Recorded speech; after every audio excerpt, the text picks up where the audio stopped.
हरे कृष्णा। तो कुछ जानने का प्रयास करेंगे हम आज गोपाल भट्ट गोस्वामी जी के बारे में। तो गोपाल भट्ट गोस्वामी जो है उनके पिता का नाम था वेंकट भट्ट, जो कि साउथ इंडिया में श्रीरंगम में वहाँ प्रकट हुए थे। वहाँ उनका घर था और वो एक श्री संप्रदाय के ब्राह्मण थे। वो ब्राह्मण परिवार से थे और चैतन्य महाप्रभु 4 महीने के लिए उनके घर में रुके थे। और जब चैतन्य महाप्रभु उनके घर में रुके थे, उस समय गोपाल भट्ट गोस्वामी सिर्फ 8 साल के थे। तो गोपाल भट्ट गोस्वामी प्रकट हुए थे 1503 में और 1511 में महाप्रभु उनके घर में रुके थे। चतुर्मासे के समय हुआ ऐसा था कि जब महाप्रभु श्रीरंगम के मंदिर में आए, तो उस समय वेंकट भट्ट जो है वो पुजारी हैं वहाँ पर। तो महाप्रभु इतनी भाव से कीर्तन करने लगे और उनके नेत्रों से अश्रु गिरने लगे और वो हरि बोल करके नाच रहे थे।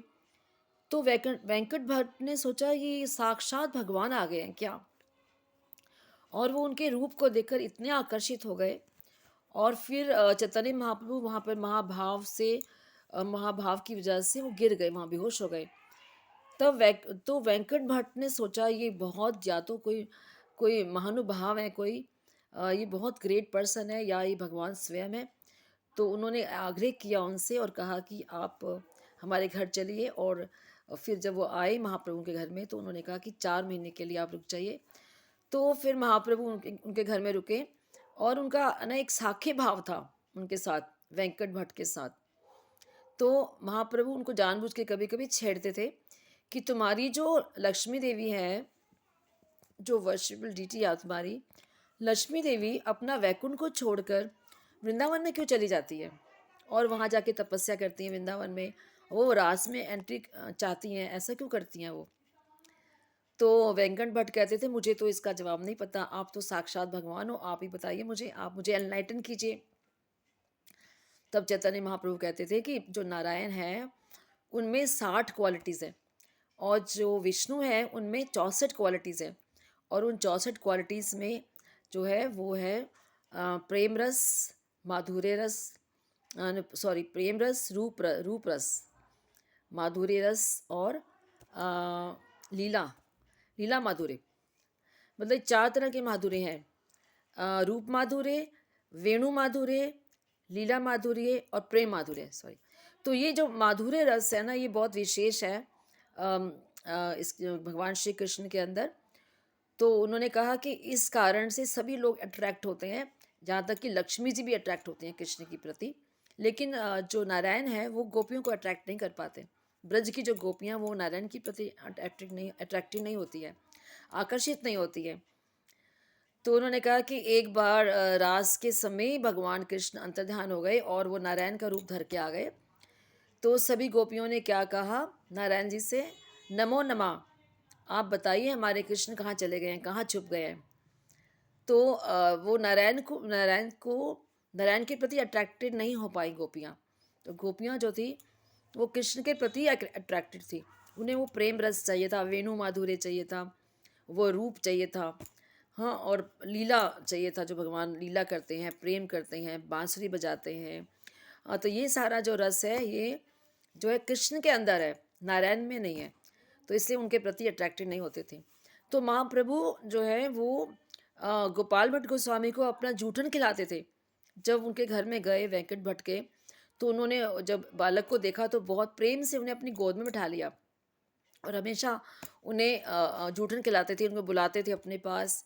और इस तरह से एक आचार्य बनने के लिए उन्होंने उन्हें प्रेरित किया। तो गोपाल भट्ट गोस्वामी के अंकल थे, उनका नाम था प्रबोधानंद सरस्वती, जिनसे उनकी दीक्षा हुई थी, प्रबोधानंद सरस्वती से। और बाद में गोपाल भट्ट गोस्वामी रूप गोस्वामी और सनातन गोस्वामी के साथ रहे और भजन किया उन्होंने वृंदावन में। और एक बार जब वो नेपाल में गए थे, वहाँ गंडकी नदी थी, तो गोपाल भट्ट गोस्वामी जैसे ही डुबकी लगाते थे तो उनके हाथ में 12 शिलाएँ आ जाती थी। वो फिर जल में छोड़ देते थे, लेकिन 3 बार ऐसा हुआ। फिर उन्हें एक आवाज़ सुनाई दी और कहा कि इन्हें घर ले जाओ, उनकी वर्शिप करो। तो फिर गोपाल भट्ट गोस्वामी उन्हें घर ले आए। और नरसिंह चतुर्दशी जब आई थी, तो उस नरसिंह चतुर्दशी के दिन उन्हें किसी ने वस्त्र भेंट किए थे, राधा कृष्ण के वस्त्र। तो उन्होंने सोचा मेरे तो ठाकुर जी गोल मटोल हैं, इनमें तो इनके तो हाथ पैर भी नहीं है, तो कैसे जो है मैं इनको वस्त्र पहनाऊंगा। तो लेकिन वो प्रे कर रहे थे भगवान से, उन्होंने प्रे किया कि ये भगवान, अगर आप खंबे में से प्रकट हो सकते हो तो क्या मेरी शिला में से प्रकट नहीं हो सकते आप। तो गोपाल भट्ट गोस्वामी स्नान करने के लिए गए थे, और जब वो वापस लौट कर आए तो एक दामोदर शिला थी जिसमें ऐसे वाइट कलर का निशान होता है, जैसे भगवान को बांधते हैं ना, रस्सी से बांधते हैं। तो उसमें से राधा रमन जी जो है वो प्रकट हो गए, उस शिला में से प्रकट हो गए। और वो इतने हैरान हुए देखकर और इतने आनंद से विभोर हो गए। और फिर जो ड्रेस उन्हें किसी ने गिफ्ट की थी, तो वो उन्होंने उन्हें पहनाई, और इस तरह से उन्होंने उनका श्रृंगार किया गोपाल भट्ट गोस्वामी ने राधा रमन जी का। तो ये नरसिंह चतुर्दशी के अगले दिन की बात है, जब नरसिंह चतुर्दशी निकली थी तभी उन्होंने ये प्रे किया था कि जब भगवान, उन्होंने सुना खंबे में से प्रकट हो गए, तो उन्होंने सोचा कि जब खंबे में से प्रकट हो सकते हैं भगवान, तो मेरी शिला में से भी प्रकट हो सकते हैं। तो इस तरह से गोपाल भट्ट गोस्वामी ने अपनी शिला में से दामोदर जो है शिला में से राधा रमन जी को प्रकट कराया, उनकी प्रेयर के द्वारा ही ऐसा हुआ था। तो इस तरह से ये सब लीलाएं हैं गोपाल भट्ट गोस्वामी की। और बताते हैं कि गोपाल भट्ट गोस्वामी जो है वो, उन्होंने कुछ पुस्तकें भी लिखी थी। उन्होंने हरि भक्ति विलास जो है वो, उसमें सनातन गोस्वामी ने कंपाइल किया था, उसमें हेल्प किया था उनका। और उन्होंने और लिखा था षट क्रिया दीपिका भी लिखी थी। और उन्होंने जी गोस्वामी को भी हेल्प किया था, षट संदर्भ में हेल्प किया था उन्होंने उसको। और उनकी जो समाधि है वहीं पर ही है जहाँ से राधा रमन जी प्रकट हुए थे, वहाँ प्रकट स्थान है। तो वहाँ पर ही जो है उनकी समाधि भी बनाई गई है वृंदावन में।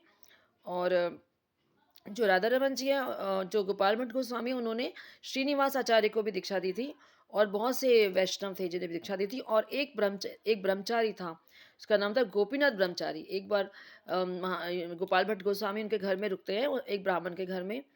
तो उन्हें ब्लेस करते हैं कि तुम्हारा बेटा हो। तो वो ब्राह्मण कहता है अगर मेरा बेटा हुआ तो पहला बेटा मैं आपको दे दूंगा। तो वही जो वो गोपीनाथ ब्रह्मचारी हैं, और जिन्होंने राधा रमन जी की सेवा की थी, मतलब पूरी लाइफ की थी, और उन्होंने विवाह नहीं किया था और ब्रह्मचारी रहे थे, और उन्हें भी इनिशिएट किया था गोपाल भट्ट गोस्वामी ने। और इनका ये जो गोपाल भट्ट गोस्वामी है, ये मंजरी है भगवान की वृंदावन की लीला में। इनका नाम है गुण मंजरी इनका नाम है। तो इस तरह से, और कई लोग कहते हैं कि अनंग मंजरी भी हैं शायद ये, इस तरह से लोग कहते हैं। और ये जो है राधा रमन जी का जी वर्शिप जो है, ये 1542 में राधा रमन जी प्रकट हुए थे, तब से उनकी सेवा आज चलती है, आज भी चल रही है, और बिल्कुल शास्त्रों के विधि विधान से चल रही है।